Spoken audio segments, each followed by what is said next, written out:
like a Hellcat. Morning students, आज मैं आपको वर्ब पढ़ाने जा रही हूँ। वर्ब का हिंदी में अर्थ होता है क्रिया। तो क्रिया वह है जिसके माध्यम से हम सब्जेक्ट के कार्य की अवस्था या स्थिति की जानकारी हम प्राप्त करते हैं। चलिए आइए अब हम क्रिया पढ़ते हैं। वर्ब का हिंदी में अर्थ होता है क्रिया। Verb describes the action or the state of the subject. Verb describes the action or the state of the subject. यानी क्रिया वह है जिसके माध्यम से सब्जेक्ट के कार्य या अवस्था या स्थिति की हमें जानकारी मिलती है।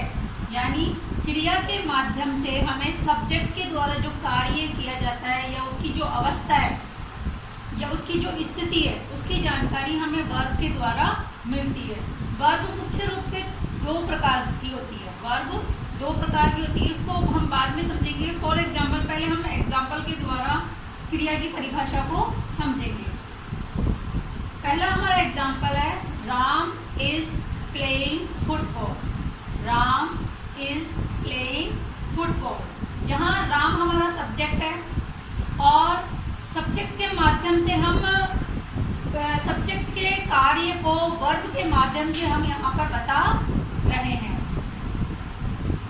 यहाँ इज हमारी हेल्पिंग वर्ब है, प्लेइंग हमारी मेन वर्ब है, राम हमारा सब्जेक्ट है और क्रिया के द्वारा, इस क्रिया के द्वारा हम सब्जेक्ट के कार्य को हम बता रहे हैं, इसलिए ये हमारी वर्ब हो गई। दूसरा सेंटेंस देखेंगे, He is 10 years old।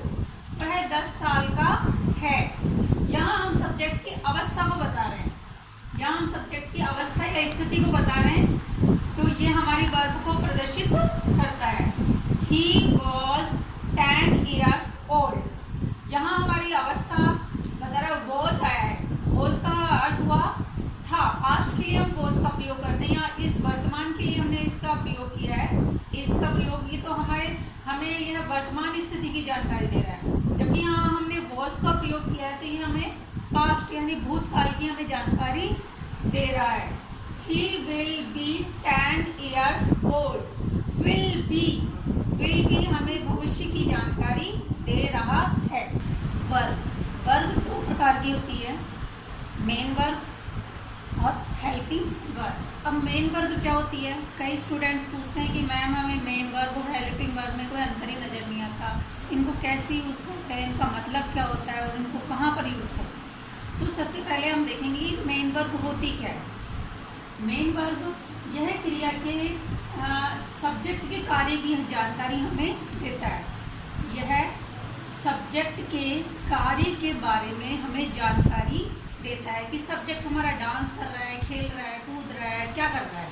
जैसे डांस ये मेन वर्ब है, प्ले, रीड, राइट, फील हाँ जी, फील करना भी मेन वर्ब होती है। यह हमें सब्जेक्ट के कार्य की जानकारी हमें देता है, इसलिए ये सब क्या कहलाएंगी? Main verb. अब है helping verb.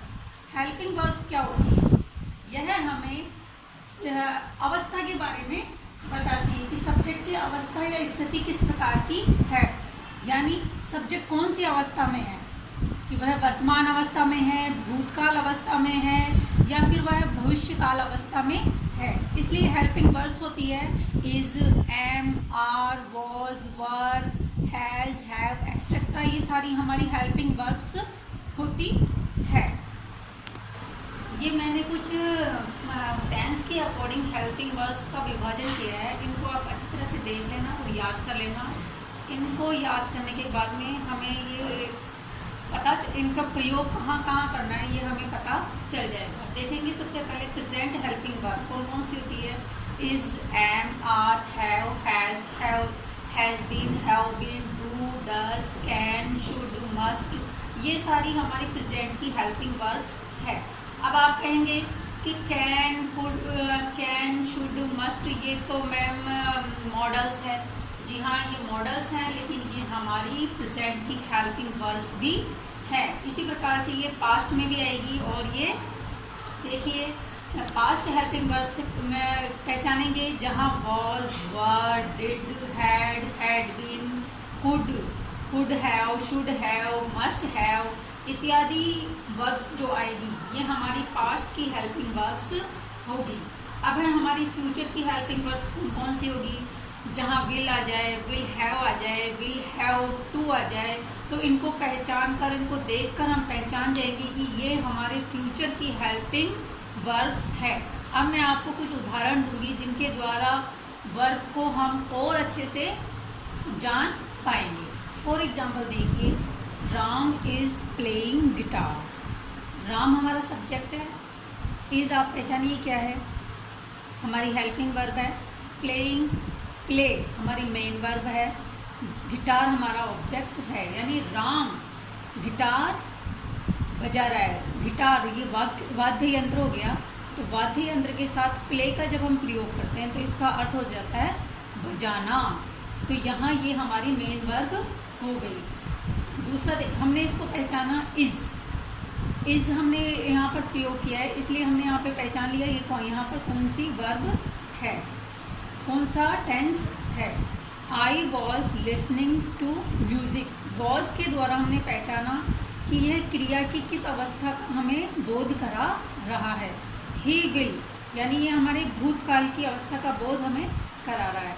He will become a teacher, यह हमें भविष्य की घटना की जानकारी हमें यह दे रहा है। तो हमने ये पहचान लिया कि यह भविष्य की हेल्पिंग वर्ब है।